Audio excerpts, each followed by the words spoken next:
আদেশে। কিন্তু বর্তমান সমাজে আমি বলি আপনাদের কাছে, এই পিতা মাতাকে ভক্তি না করি আমি বলি আপনাদের বছরের শাশুড়িকে বেশি ভক্তি করতেছে কেন, শ্বশুরকে ভালোবাসছে কেন? আমি বলি তোমার বিদ্যমান, তুমি আমার কথা নিও। সত্যিকারের পিতা মাতাকে ভালোবাসলে, তাদের শ্রদ্ধা ভক্তি করলে বিল্লালের মতো কি সেই বেহেস্তের বাজারে কিংবা স্বর্গে যাওয়া যায়? আমি বলি ধর্মসভায় ফুলছড়া পাড়ি দিতে কতদিন লাগে? 30,000 বছর লাগে। যারা কামের ভক্ত তারা অশ্ববেগে, তীর বেগে, চোখের নিমিষে সেই ফুলছড়া পাড়ি দিয়ে বেহেস্তের বাজারে যেতে পারে। আর যারা সত্যিকারের কৃষ্ণ ভক্ত, হরি ভক্ত, বড় শক্ত, চিন্তা করে দেখুন, অন্তরে সত্যিকারে ভক্ত হলে গোবিন্দের সেই নিত্যবাসী, সেই গোবিন্দকে দর্শন স্পর্শন করতে পারে।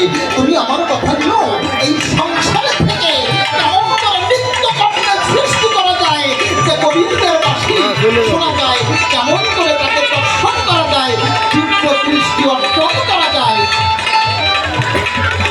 আর মুসলমান যারা বাতানি চতুর্লাভে করিয়ে চিন্তা করে দেখুন, অন্তরে সমস্ত বিশ্বকে দর্শন করতে পারে, নবীজির মতো মিথ্যা কথা নয়। একে একে 3টি প্রশ্ন করলাম, গান আমি বলি আপনাদের বিদ্যমান। এইবার গাইব একটা গান, এরপরে আসবে আমার শ্রীকৃষ্ণ ভগবান।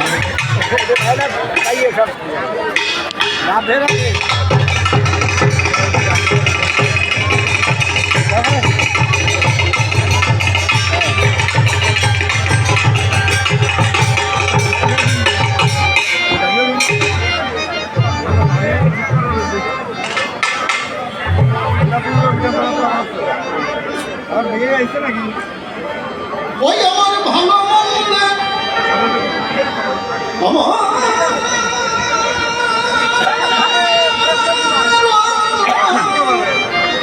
আমার ভালো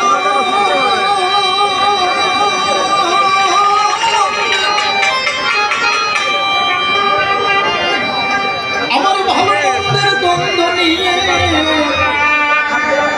আমার ভালো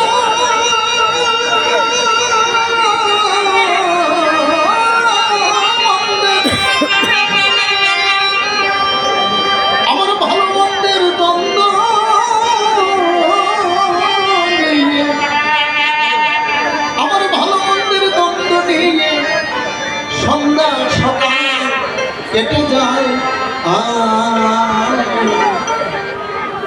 আমি বুঝলাম না যে কেমন আছি দয়া তোমার,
আমার ভাবিয়া কপর মন্দ দ্বন্দ্ব শুধু তাই,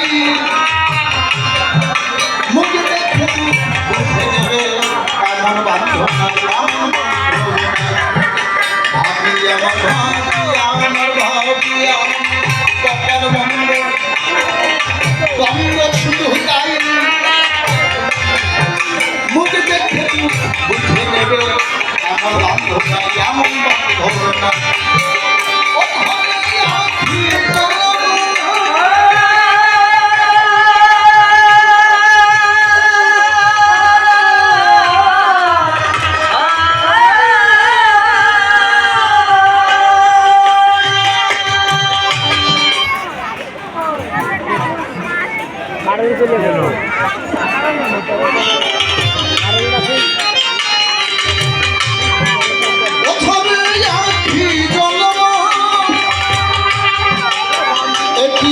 কামনা তোমার দুঃখ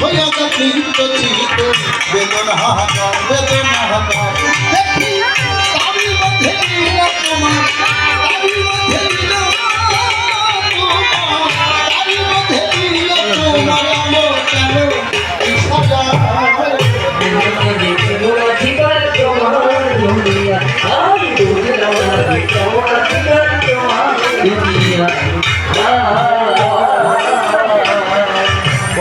আমার ভাই আমার কবি শুধু তাই মুখ দেখে উঠে নেবে এমন বান্ধব নাই এমন বান্ধব নাই